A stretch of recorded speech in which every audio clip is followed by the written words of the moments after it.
J'ai déjà préparé mon fichier.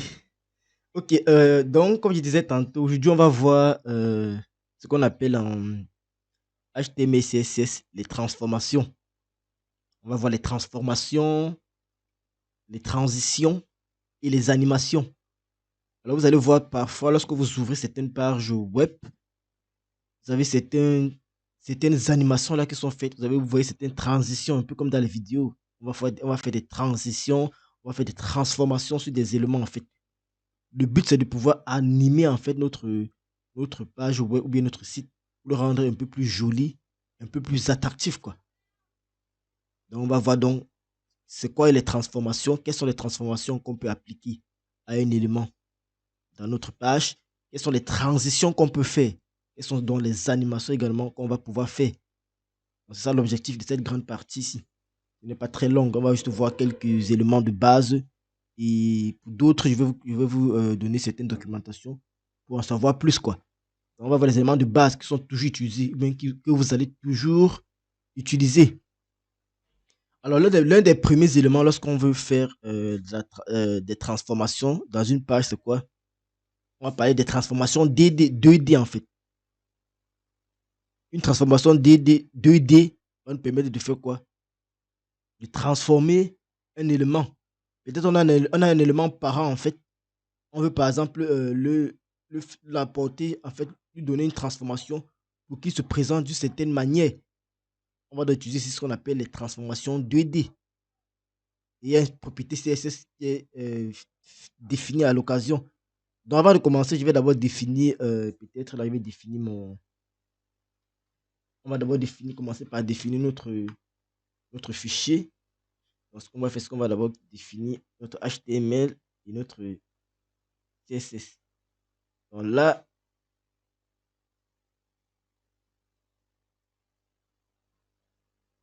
on va mettre là les transformations. Bon, on va juste mettre les animations, puisque tout ça concourt à l'animation de la page. On a les animations. Et là, on va inclure notre fichier CSS. C'est à la racine qui n'a pas voulu faire trop. Ok, là, notre page est déjà prête. Ok. Alors, si nous allons maintenant là dans notre fichier CSS, on va donc commencer par la première transformation qui existe en HTML. C'est la transformation 2D. Alors, pour faire une transformation 2D, on va utiliser un CSS3 la propriété transform, qui veut dire transformation. Elle va nous permettre de faire quoi?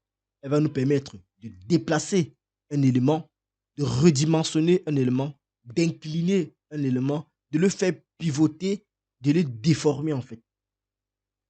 On va à quoi va servir une transformation 2D avec la propriété transform. Donc là, par exemple, si on a un élément parent, je suppose que dans mon CSS, dans mon HTML, j'ai une classe parent, par exemple. Donc on cible là un élément parent. Si on cible un élément parent, on va pouvoir lui donner ici là, on va pouvoir le transformer en fait. Et pour le transformer, qu'est-ce qu'on pourra faire? Comme j'ai dit tantôt, le transformer signifie qu'on va pouvoir le déplacer. Donc si dans notre page, on a une certaine image positionnée à un endroit X, on pourra déplacer cette image-là avec le CSS pour le renvoyer peut-être sur le côté. On pourra redimensionner cette image-là avec une transformation. Peut-être vous voulez qu'au survol d'une image, l'image puisse se rétrécir ou bien l'image puisse s'agrandir. Voilà à quoi va servir les transformations. Vous voyez souvent dans certains sites, lorsque vous approchez avec la souris sur une image, l'image s'agrandit. C'est une transformation qu'on applique à cette image-là. Vous pouvez incliner une image. Dans une page, vous allez voir souvent lorsque vous survolez les images dans les sites, vous voyez que l'image s'incline. L'image se pivote. Un élément peut se déformer. Vous pouvez avoir une division qui est carrée. Au survol, vous rendez l'élément là peut-être ovale. On va dire que vous faites une déformation. Donc tout ça se fait ici en utilisant ici, là, les transformations 2D en fait. Et bien évidemment, lorsqu'on parle de transformation, c'est suivant des dimensions. Lorsque je parle de dimensions, vous savez très bien de quoi je parle. On a par exemple ça peut être en dimension 2, ça peut être en dimension 3. Dimension 2, ça veut dire on va suivre la transformation sur l'axe peut-être X et l'axe Y. Dimension 3, on va peut-être suivre sur l'axe X, Y et Z. Donc, c'est un peu de mathématiques, mais c'est pas compliqué, quoi. Donc, la première transformation, comme j'ai dit tantôt, c'est les premières transformations qu'on peut utiliser sont les transformations 2D, comme j'ai dit tantôt. Et lorsqu'on parle des transformations 2D, CSS nous propose des méthodes qui vont permettre de le faire. Donc, comme j'ai dit tantôt, on va utiliser toujours la propriété transform sur l'élément qu'on veut faire la transformation. On va faire transform, propriété, toujours et valeur. C'est mieux que je mets ici. Par exemple, je vais peut-être mettre une classe à translate. Je vais mettre une classe à translate. Je vais mettre le code à l'intérieur. Vous voyez, lorsque je vais dire transform, je vais donner les valeurs possibles de la propriété. Donc, pour faire une transformation, on va utiliser la propriété transform. Et on a plusieurs méthodes qui peuvent être utilisées. Ou bien encore, CSS nous propose plusieurs méthodes pour faire des transformations sur des éléments. La première méthode, c'est la translate. Translate, comme son nom l'indique, c'est translation en français. Ça permet de faire une translation, un peu comme une droite. Lorsqu'on fait les droites, on parle des translations des droites. On a la rotation on peut faire avec avec la valeur rotation, rotate. Bon, par exemple, pour translate, la valeur sera translate en fait. On va utiliser la méthode de translate. On va entrer en profondeur par la suite. Je vous montre d'abord les différentes valeurs possibles. Après translate, on pourra avoir la méthode de rotate pour faire une translation. La translation, par exemple, c'est quoi? On quitte un axe X vers un axe X plus 2. On va dire que vous avez fait une translation suivant un vecteur.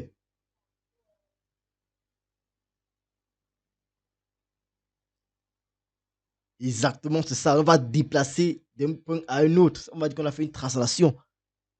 Rotation, on aura la méthode rotate qui va nous permettre de faire quoi? Comme son nom l'indique, on va faire une rotation. Par exemple, vous allez faire roter, par exemple, des éléments dans votre page. Ça peut être du texte, ça peut être de l'image, et ainsi de suite. On aura scale également. En fait, on va entrer en profondeur sur chacun. On aura scale, on aura skew, et on aura la dernière matrix qui va permettre de résumer les 4 premiers que j'ai cités. Donc, translate, et rotate, il y aura rotate, il y aura scale, il y aura scale.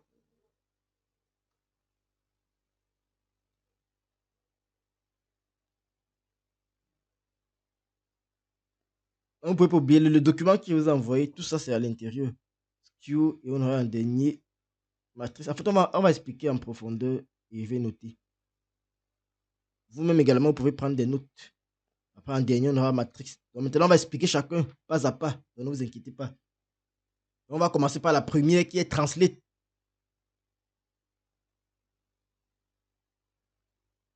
Donc, voilà les 4, les 5 principales méthodes qu'on utilise ici en CSS pour faire des transformations. Comme j'ai dit tantôt, on a la translate, on a la rotate, on a la scale, on a la skew et on a la matrix.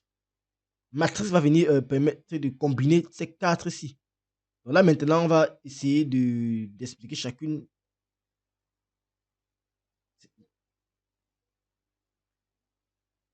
Ok, on va aller pas à pas. On va commencer par la translate et on va terminer par matrix.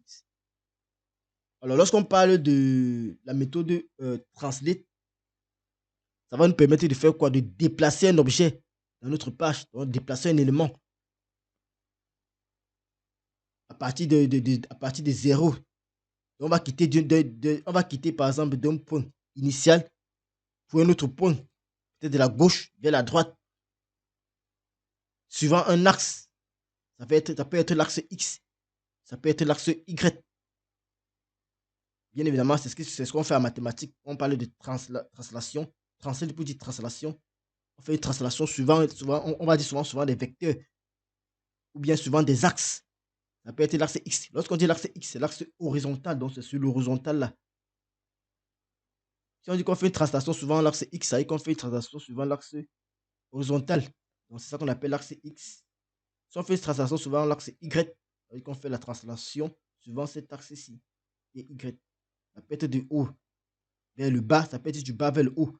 Et suivant l'axe X, ça peut être de la gauche vers la droite, ou ça peut être de la droite vers la gauche. Donc, on va prendre un exemple palpable pour essayer de voir comment on peut faire une translation d'un objet qui se trouve dans notre page. Donc, on est là sur la translate.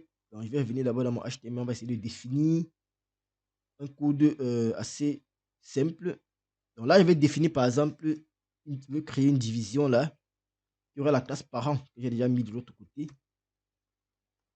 Alors, dans mon div parent, ok, donc on était en train de parler ici là de la méthode translate. L'une des premières transformations qu'on peut appliquer ici là à un objet qui se trouve dans notre page. Donc, la méthode translate, comme je disais tantôt, on va définir d'abord dans notre fichier index un code qui va nous permettre de faire une petite translation. Alors, qu'est-ce qui se passe? On a d'abord déclaré dans notre div et qui a une classe parent. Et ensuite, qu'est-ce qu'on fait? On définit une deuxième div qui a la classe translate. Et maintenant, ce qu'on va faire, c'est qu'on va aller dans notre fichier CSS pour pouvoir appeler cette classe-là et définir le code qui va avec. Alors, qu'est-ce qu'on veut faire? On veut donc essayer de faire une translation d'un élément. J'ai dit tantôt qu'on utilise ici la propriété, la méthode translate, puisqu'elle est la valeur qu'on va attribuer ici à la propriété translate. Alors, pour commencer, on va un peu styler notre div. On va donner cela une width.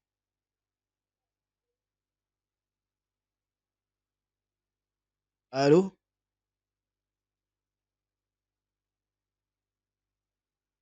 Oui, il est en train de dire ceci. Quand on veut essayer de définir, de faire une translation en fait sur l'objet que nous avons créé ici. Nous avons créé une div qui contient ici là une autre div appelée translate, qui a la classe translate. On veut donc faire une translation de cette div-ci. Et pour faire cette translation, donc, on va utiliser la propriété transform que propose CSS. Et pour commencer, j'ai dit ceci. On va d'abord un peu essayer de styler un peu notre div en question. Donc, on va d'abord définir une taille. Je vais donner par exemple une taille de 400 pixels. Ensuite, je vais donner une hauteur. La hauteur sera de 400 pixels également. Je vais donner une couleur pour qu'on puisse voir réellement ce qui se passe. Je vais donner une background color. Une background color de... Bon, je vais mettre la dièse. ED, EDFF. Un blanc cassé.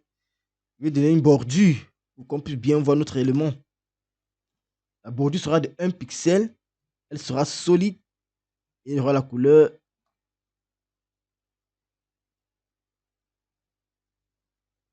ici un peu vert du noir. Alors maintenant, on veut faire notre transformation. Alors pour faire la transformation, on va essayer de styler un peu notre div qui est à l'intérieur. La div qui a la classe translate. Donc, ce qu'on fait, on va faire presque la même chose. On va essayer de copier ça.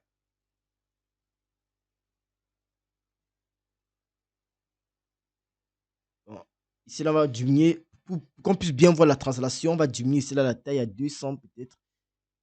Bon, là, nous sommes à 400, on peut prendre 250. Ici, on va prendre 250 pour avoir un carré. 250 pixels également. La couleur, on peut laisser cette couleur. Bon, on peut changer la couleur.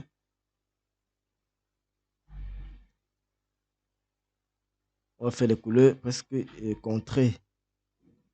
Je vais prendre là. Je vais prendre là le contrée. 22 0021. Ok. Voilà, on a défini les bases pour pouvoir faire notre translation. Allons donc voir ce qu'on a déjà à l'écran. Donc on va essayer de voir qu'est-ce qu'on a déjà à l'écran avant de continuer. Ok. Voilà ce qu'on a défini. On va essayer d'appliquer une translation pour voir ce qui se passe. Ok, donc voilà, voilà le résultat qu'on a. Qu'est-ce qu'on voit là? On voit là que l'enfant, on a un enfant et on a le parent. Donc, voici le parent qu'on a appelé, comment on l'appelait parent et l'enfant on l'appelait translate. Alors, ce qu'on peut remarquer, c'est quoi? Au niveau de l'origine, la première chose qu'on remarque, c'est que lorsqu'on fait une translation, il y a l'origine.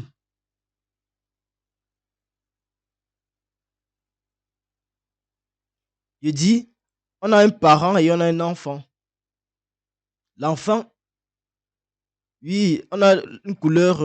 L'enfant, c'est l'enfant qui commence ici à cette origine-ci, et le parent qui commence à cette origine-là. Donc, ils ont une même coordonnée d'origine, en fait.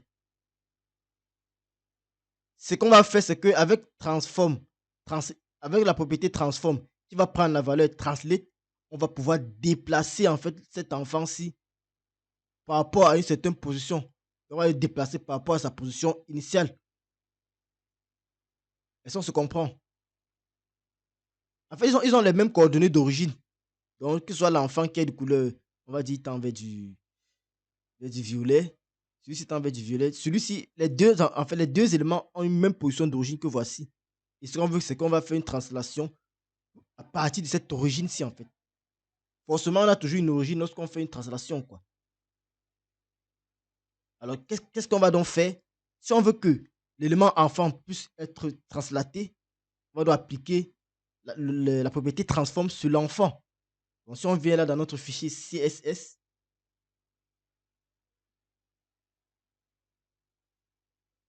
exactement, j'avais dit tantôt X et exactement X et Y. On va dire qu'on va faire une translation suivant X de tel degré, suivant Y, on va faire de telle dimension. C'est ce qu'on veut s'apprête à faire. Donc, si on vient là, on va dire transform. Transform, on a dit qu'on appliquait quoi? Translate, puisqu'on va faire une translation, on va faire une translate, on appelle la méthode de translate, et on passe ici là ces différentes valeurs. On va prendre donc la valeur de X et la valeur de Y. J'avais dit là que X c'est l'axe des abscisses, Y c'est l'axe des ordonnées. Et on peut très bien faire une translation suivant un seul axe, ou bien suivant deux axes, comme j'ai dit tantôt. Donc là, on va faire une translation suivant les deux axes, 50 pixels, suivant l'axe des abscisses, et 50 pixels, 60 pixels par exemple, suivant l'axe des ordonnées. Et on va voir ce qui se passe. Alors, si on actualise, vous verrez très bien qu'on a fait une translation suivant deux axes. Il est quitté de la gauche vers la droite de 50 et du haut vers le bas de 60 pixels chacun. Donc, voilà le résultat escompté. Je pense que vous voyez très bien à quoi peut vous servir la propriété translate. Alors, c'était tout pour cette première vidéo en ce qui concerne les animations, les transitions et les transformations en CSS. N'hésitez surtout pas à vous abonner, à laisser un like et à partager au maximum pour plus de contenu. Alors, ciao!